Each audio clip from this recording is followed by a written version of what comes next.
బంగాళాఖాతంలో ఏర్పడిన అల్పపీడనం వాయుగుండంగా బలపడింది.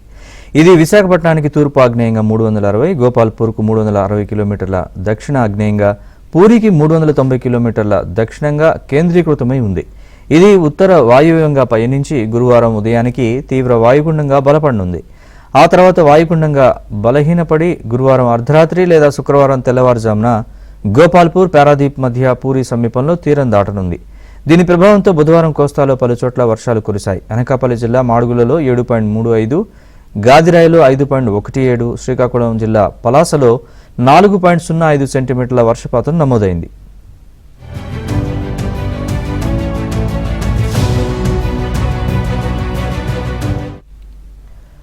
గురువారం ఉదయం నుంచి శుక్రవారం ఉదయం వరకు కోస్తాలో అనేక చోట్ల భారీ వర్షాలు శ్రీకాకుళం, పార్వతీపురం, మన్యం, విజయనగరం, విశాఖపట్నం, అనకాపల్లి, అల్లూరి సీతారామరాజు, కాకినాడ, కోనసీమ, తూర్పుగోదావరి జిల్లాల్లో భారీ నుంచి అతి భారీ వర్షాలు కురుస్తాయని వాతావరణ శాఖ తెలిపింది.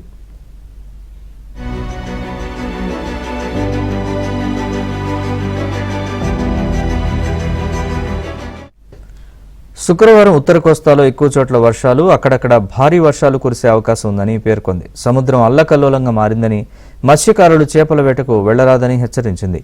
కోస్తాలోని అన్ని ఓడరేవుల్లో 3 నెంబర్ భద్రతా సూచిక ఎగరేశారు.